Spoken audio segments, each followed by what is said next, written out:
just going to say that you should go to a place that has 100% admitting privileges. That's really important to ask. I don't know if you have it on your next slide. But if you don't have admitting privileges, they can make you send somebody home you don't want to send home, and if then you have a bad outcome, you're kind of in a lot of trouble. Yeah, things to think about. I was in touch with a grad who went to Kaiser, and I was asking him about this. And they said this is something like for medicine. Let's say you have a consult for them, you want to admit the patient. They come down, they'll see the patient. If they don't think that the patient is fit for admission, they discharge the patient. You're not responsible for that. So, nursing ratio. So in California, nurses have 4 patients. Mandated. 4 patients. Just saying. Patient distribution. So when there's a list of 10 patients to be seen, how is this distributed between your colleagues? Whether or not it's like a round robin, or is it based on acuity? These are things you can ask about. Kaiser, you also have a patient cap. So when you work a 10-hour shift, you're capped at 16. Crazy. What type of shifts you want to do? 24. This is just one specific Kaiser. What type of shifts you want? There are places where you can fly out to Montana. You can do 24-hour shifts, and 7 of them for your month, if that's something you're interested in. So how do they distribute the weekends? Who does the scheduling? Phlebotomy. So this was something initially that I felt strongly about in terms of phlebotomy and techs and patient support staff and blah, blah, blah. And then I realized out there, like, it wasn't even a question.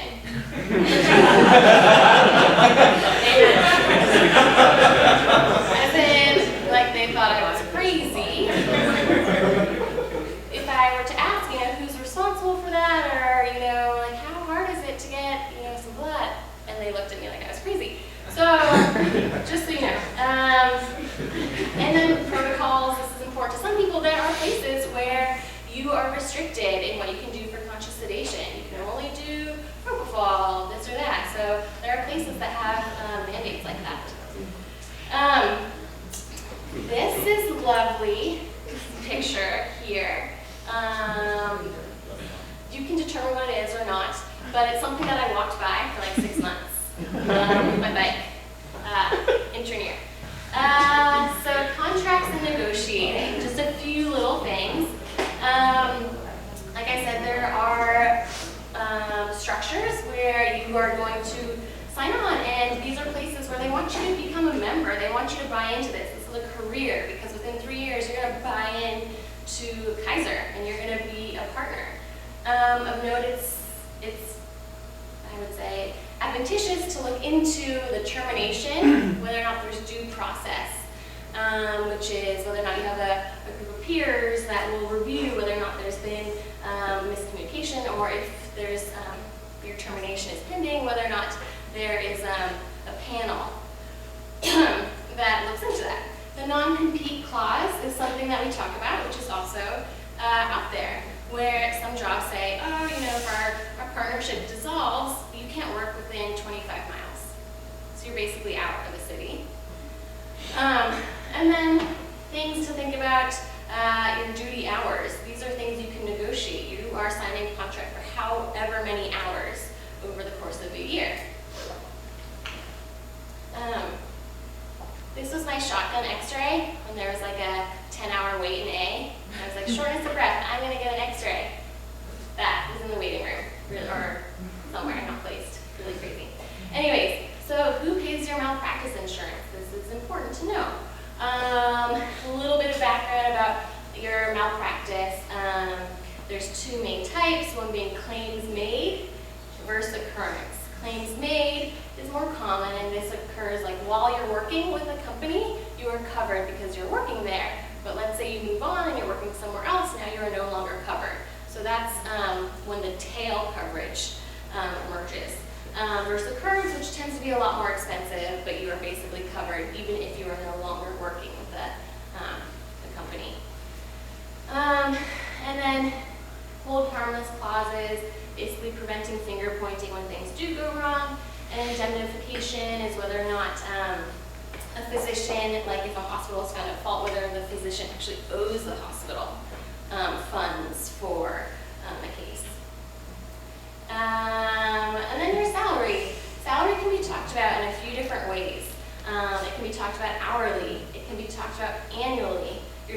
can be influenced by our views or not. There can be a productivity incentive. And then some packages where they include your healthcare and your dental and your malpractice. This is pretty much going into your hourly. And like I mentioned before, independent contractor, you're going to be getting just cash, but then you're going to be responsible for your own taxes, as opposed to being an employee who then does your annual W-2. Your salary, some of the negotiables, moving expenses, CME, whether or not they're reimbursed or this is paid, holidays, licensure, which we'll talk about, comes up and it is expensive. From what I've heard, a lot of places will pay for your renewal of your licensure, and some places include a sign-on bonus. So as you can see, the variety out there, lots of different types of practices. So when you have decided on your job, then you start thinking about getting your medical license, and this thing comes up, FCVS. I'm like, what is this? None of us had ever heard about it. So FCVS is known as the Federation Credentials Verification Service. It is required by some states, not all, and it's basically the service that holds records of your education. So they contact your medical school, and they contact the board, and they contact our residency to get verification of all these things, which you will need to get licensed. 350 buckaroos, and then each state is going to be another $65. This is another bathroom scribbling, Kings County, which I love. Save your soul. The shoes. Anyways, have trust that you can get that license. It is quite a process. So you are going to have to get a state medical board license. You're going to have to get your DEA. I don't know if everyone has to do this, but there's also something called controlled and dangerous substances. And then a practice agreement, which you send to your state board if you're going to be supervising NPs or PAs. And these are the things you need when you start credentialing for a hospital. You're going to need proof of all this stuff, all these things. So in talking to Dr. Smith, she recommends you putting all this somewhere in some electronic file. Because every time you want to get credentialed for another site, you're going to need all these crazy things like your case logs and your passport photos. I don't know. Anyways, things to think about getting these things in order. Onto the boards. So we, I hope most of us, have registered for the boards. So this happens in the last April. So a few months ago, they opened up the register dates for when we can take the written exam following November. So the application is $420. The actual cost is almost $1,000. The oral portion of your boards will happen later. This happens April of your post-grad year. That is also $1,200. And you'll be going to Chicago, and you're going to pay for that too. Or just to get it out there, this is really expensive. Some of these things up here, your research for ATLS, whether or not you need it, your DEA is $730. Your state license, anywhere from $300 to $1,200. You're going to get fingerprints. You're going to do your written board we talked about. You may need the score report from USMLE. We're talking $4,000. So set that aside, and this is not moving. Okay, so at this time, I wanted to ask a few of my colleagues to come up here because we all have a variety of experience now, and we're going to very different community and academic places within the next year / 2 months. So come on up.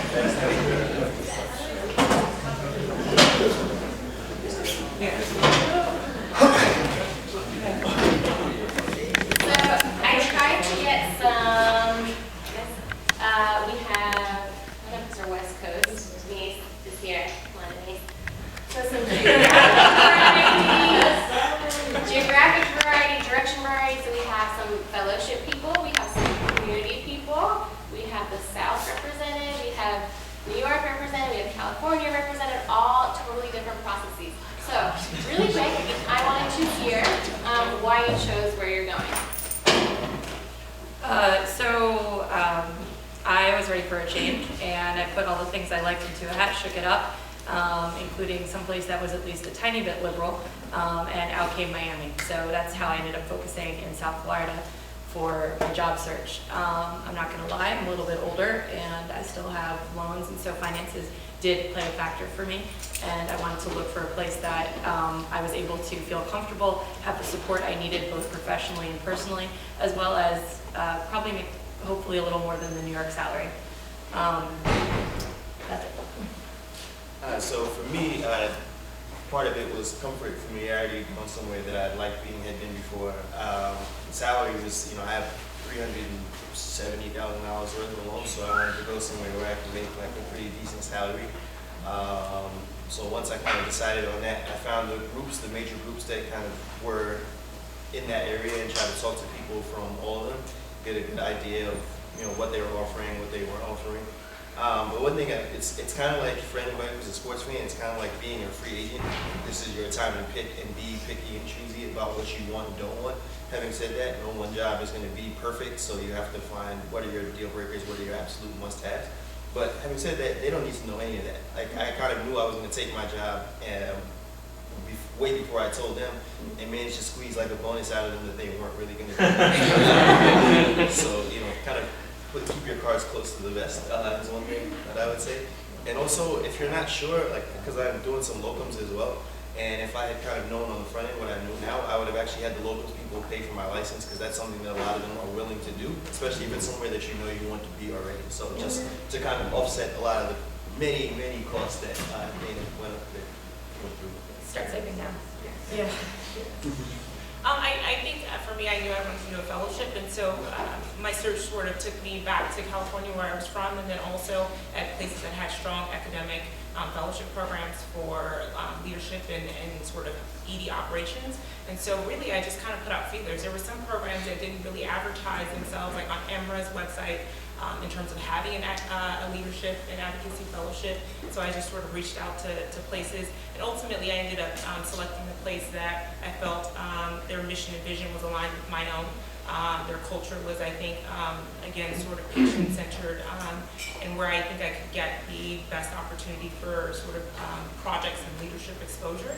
So, and then also sort of the leadership structure and sort of what type of mentorship and professional services would be available for new faculty, because I was sort of nervous about sort of the next step, and having a support system or feeling comfortable about the next place that we would work was important for me.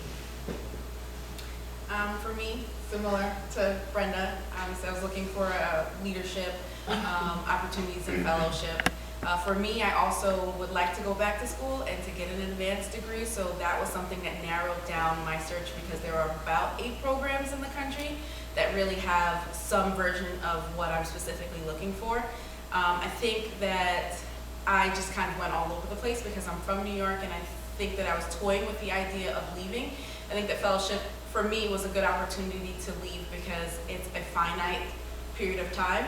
And after that, I can decide, hey, I like it outside of New York, or no, I'm New York to the bone, and I get to come back after that finite period of time.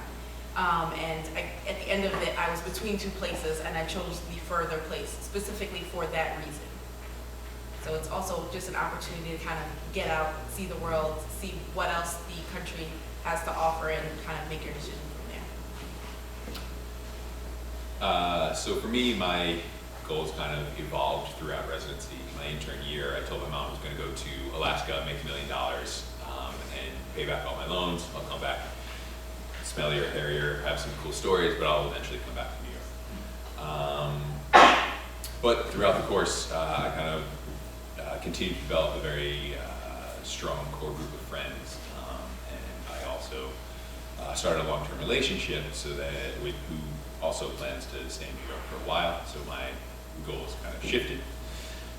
I started looking around in New York. I probably about 3rd year, going into fourth year. I wasn't exactly sold on fellowship, but I wasn't exactly sold on just going out into the community. So I kind of searched around. I looked at academic places, I looked at community places, and I wound up landing on a place that was a little bit of both. It's Lutheran's a combination where I can go and see what I can do on my own, go see my own patients, make my own decisions, but I can also torture you guys a little bit next year still, which I'm looking forward to. So I'll see you guys in a few months. So I'm from California. I did medical school in New Orleans. I wanted to come out here for residency. I was ready to go back to California. I think it's all about, I started very early. I started networking. I started going to career dinners, career days, just talking to people, figuring out exactly what I wanted to do. I knew I wanted to do community medicine, but I kind of wanted like higher acuity, larger volume. I wanted specialty backup. So I started basically just focusing on those different types of hospitals that had all of the things I was looking for. I used, or I spoke to, faculty members. I spoke to people that graduated from the program that were back in California.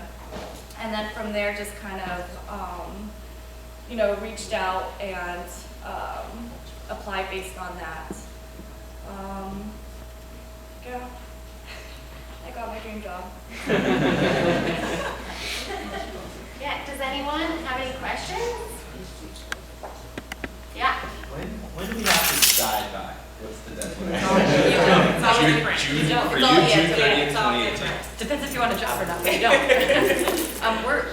I think the biggest surprise, having had and applied for other types of jobs before and going through many different job hunts, I was a little shocked at how easy it was. I think we're in a little bit in the golden age of emergency medicine, and it's true. I wasn't trying to break into LA County. I was looking for either community or community academic hybrid, which is where I ended up. And I think that I think you should pick what you want, and maybe you might not get the exact hospital, but you'll be able to make something work in the area of the country, especially if you start early.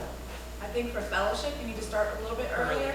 I had my CV done probably in July, and my first interview was actually July 27th or something like that, and I had an offer probably around that time, but you decide usually around November, December. So if you're considering fellowship, depending on whether it's ACGME or not ACGME, I know ultrasound kind of has a match where they all find out on the same day, but a fellowship is usually a little bit earlier. I maybe kind of know the answer, but I'd like to hear your guys' thoughts on, and I'm one of those who don't know where I'm going to end up state-wise. So in terms of getting medical license and DEA, if I'm not really going to moonlight outside of SUNY downstate, should I just wait and see where I end up and have them? Yes.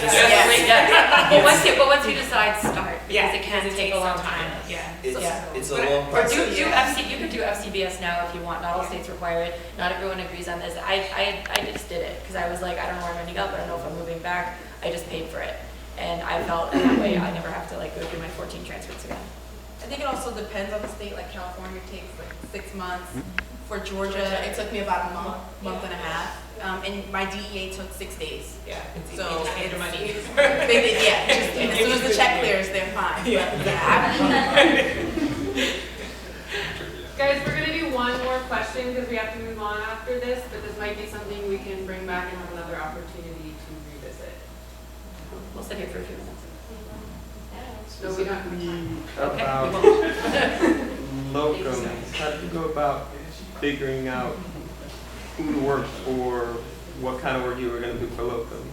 So you can be pretty picky about your locums. I work my locums company is Weatherby. And it's just kind of word of mouth. I spoke to a few people who felt like they had pretty reasonable and decent experiences with them, and from there, it's like I said, you can be as picky as you want. I get sent probably every week 4 or 5 different job opportunities, and if it's not monetarily what I'm looking wise, volume-wise, acuity, what I'm looking for, there's no pressure to accept or do anything you don't want to do. You literally are handpicking what you want to do. Just one thing that I noticed with locums, because that was something I was thinking of, I don't know where I want to go, maybe I'll just float around for a little bit. they tend to, but not always, you're gonna be going out of cities. Yeah. So you're going to the less The boom desirable areas. areas. These are hospitals that can't necessarily staff like a full-time ER. So you're gonna be going into this place, and you don't know how long you're gonna be there. Just something to think about. If you have like specific places you want to be, they're probably not gonna be staffed by. So just to kind of piggyback off of that, I am also signed up for Weather Beat, so we're gonna do moonlighting throughout the end of my residency. But I have been offered moonlighting jobs in New York City, even places like Mount Sinai, so you can definitely look into it. Those kind of things tend to pop up in more desirable areas very last minute. Like I'll get something, say, emergent need for X and Y place Right, this tomorrow, coming month. next day, things like that. And you can also negotiate, again, how much you want to work and all of those things within, reason. Yeah. Leave it up to them, and you'll work 30 shifts in 30 days. So don't let anybody pressure you into doing that. Know what you're doing it for, and do that, and leave the rest. So I hope this was empowering for a few of you. Just to sum it all up, I think your job is going to be where you want to be, with the people you want to be working with the resources that you need to feel comfortable, with colleagues that you get along with, and basically like where you can be the best doctor you can be. I wanted to say thank you, Dr. Foley,